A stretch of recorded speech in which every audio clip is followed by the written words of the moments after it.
And I'm delighted to say we're here at Ali Pali and we're joined alongside Gian now. Gian, hello, good to see you. How are you? You all right? You well? Good to see you too. Yeah, I'm very well. Thanks so much for joining us ahead of what is, I'm guessing, the biggest night of your life so far. Yeah, I think so. You know, I think my biggest night so far has been yesterday. But yeah, tonight is a new game, and then it's going to be the biggest one of my career so far. Just tell us a bit. We'll talk about last night's unbelievable victory for you, but just tell us a bit about what your day has been like today. Did you sleep well? What time did you get up? What you've been doing today? I slept really well, to be honest. Yesterday was very, very tired after that game and all the media stuff, so I went straight to bed. Slept well. This morning I woke up about 8:30. Just went out for breakfast, went out for lunch, and a little bit of, not dinner because it was at 2 o'clock, but I had some food and then just got back here. You know, it's been a busy day media-wise, and I got a lot of media requests after my win yesterday. A lot of messages from all the people as well, but you know, I didn't respond to them all because tonight is another game.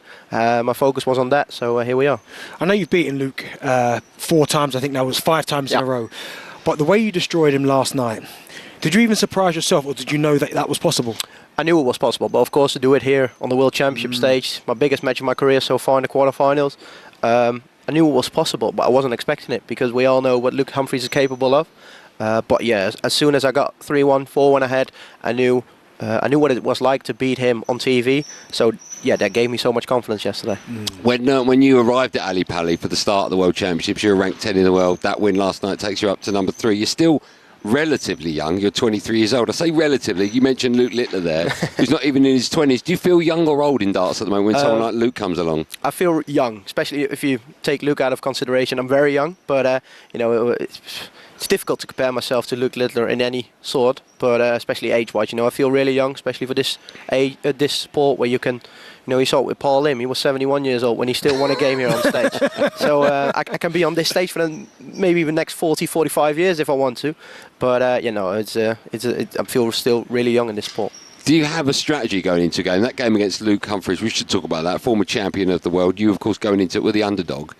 Do you have a strategy when you're playing him, or it's such a football cliche, or it might be a sporting cliche? Do you take one leg, one set at a time? A bit of both, but especially a strategy, especially against Luke Humphries, because, as I said, we all know what he's capable of. But I know if you put him under pressure from the start, then you have a chance to beat him. If you let him run away with it 1-2, 3-0 down in sets, you're not going to catch him because he's too good for that. So that was my strategy yesterday. Just try to punish him from the start, and then you saw it, especially with in the game yesterday, you saw him a bit head shaking, you saw his head dropping, and I saw that as well, and that gave me even more confidence of getting it over the line. But you know, it's a long format, so I just took it set by set. But yeah, that was the main strategy for yesterday. I've always wondered that as well, because you just touched on it there. When you're playing against someone who is as good as Luke Humphries is, former world champion, or it's fair for anyone for that matter, and you can see they're thrown and it's not quite going their way, can you physically see them up on the stage start to shrink a little bit? You can't see their facial expressions, but you can see their body language. You know, I see when he's walking onto the board, I can see he's disappointed with a visit when his head is dropping or just taking an extra 2 seconds in front of the board.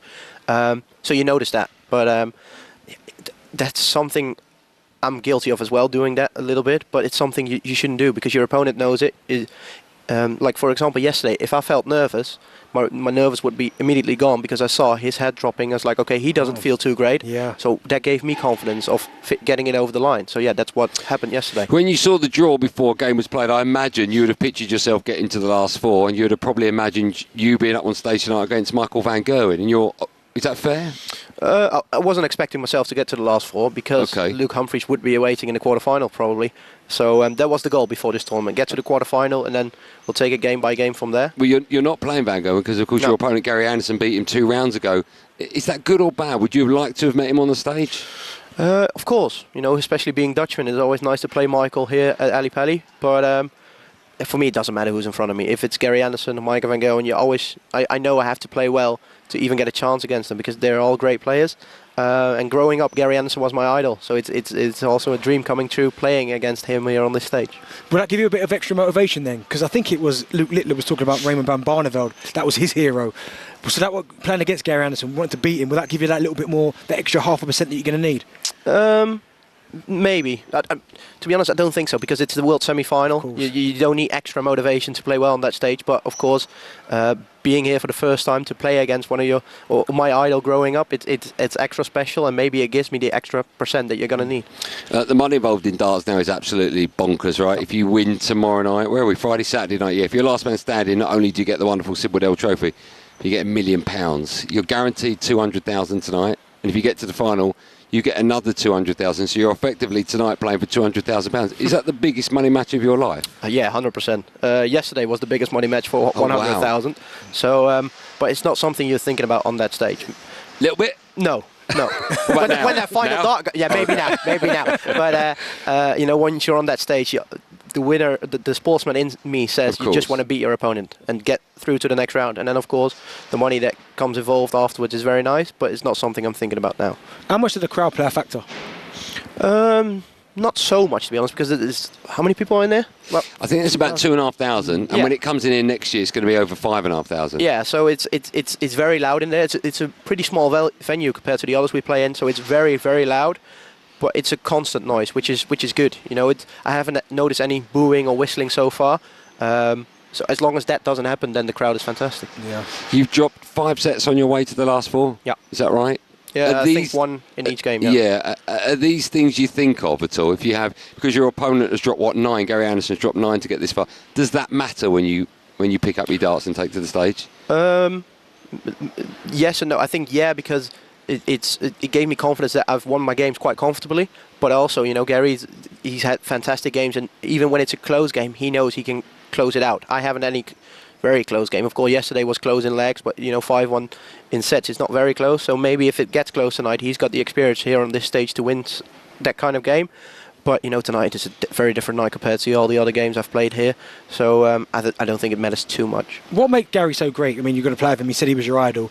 I mean, is it his scoring power? Is it his finishing, his combinations? What is it about him that made you obviously be your hero? Scoring power. When I grew up back in 2011, 2012, that's when I started watching darts, and I saw Gary Anderson winning the Premier League, getting to the World Championship final, and he made it look so easy. When his first dart was in, you almost guarantee a 180, and that's what made me fall in love with this sport, and I love watching him play. Still do. I'm gonna watch up from very close tonight, so that's very nice, but bonus. But yeah, it's fantastic. How much of an advantage do you think he has, knowing exactly what it's like to be last man standing and world champion? He's won it twice before. I think that's a very big advantage, of course, but maybe not for tonight, but for tomorrow. But tonight, of course, he knows what it's like to get to a World Championship final. So that can be an advantage. But, yesterday, 24 hours ago, I didn't know what it was like to get to a semi-final. True. I think I've handled that quite well. Yeah. So I don't see any reason to panic for tonight. Are you superstitious? A little bit. What do you do?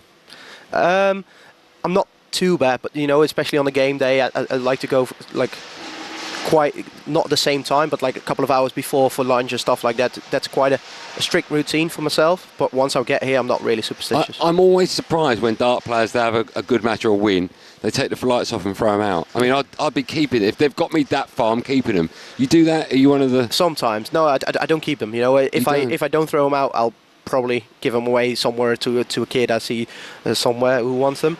Because, after one match, the flight are probably damaged, so next game I'm always going to take new setup, new flights, new shafts, because even if it's a 0.01% that flight is damaged and can cost you a double, then I'll rather take my chance for a new Maybe set. That's where I'm going wrong. I've had the same flights for a couple of years now. Maybe I should get rid of that's probably the reason. Your problem is you're picking up the darts. Just leave it. maybe I should keep the mic. Yeah. The flights down. Listen, Gian, thank you so much for coming on. We wish you, we'll say it to all 4. We have no favourites in this. Cheers. Thank you. Thank you so much for your time. What are you doing now? Where are you off to? What are you going to do? Bit practice? How long will you practice for? About 3.5 hours. So I'm going to go to the practice room now and prepare for the game tonight. Oh, that's a long time, right? Some dart players are like 20 minutes. Not some. Only Luke Littler, probably. He doesn't practice too much, but he's I like to practice for a couple of hours just to get the arm flowing, to feel really comfortable on that board, and then I'll be ready. Okay. Well, listen, let's have a round of applause for Gian van Veen. Thank you so much for coming. Good luck as well. We will see you on the stage a bit later on. That game is going to be live on TalkSport. You're second up, is that right? Yep, Luke Littler's first up. Yep. Okay. We'll let you go. People are waiting for you. I know you're a very important man. Good luck. Thank you. Good luck. We'll see you on stage in a bit. That match, of course, second against Gary Anderson. Luke Littler will be first up against Ryan Searle, and hopefully we'll have the other 3 players left. He seems to come and have a chat with. He seems very confident, doesn't he? Yeah, very confident young man. Well, I mean, listen, you beat Humphries 5-1. You have to. If 5 times out of 5 you've beaten him, you have to be confident. I mean, you asked him a question. It was a good question. I thought about. Obviously, Gary Anderson's already been there and done that. But in my head, I thought, well, he beat a former champion last night, so that might give him that extra edge tonight to beat Gary Anderson. So, but yeah, I mean, what a guy! He seems like a down to earth fella. Yeah, 23 as well. Getting younger and younger. What did you do at 23? What was I doing at 23? Yeah, I know you had a job. Bloody. I can't remember. I was probably cleaning toilets or something. And look at me now.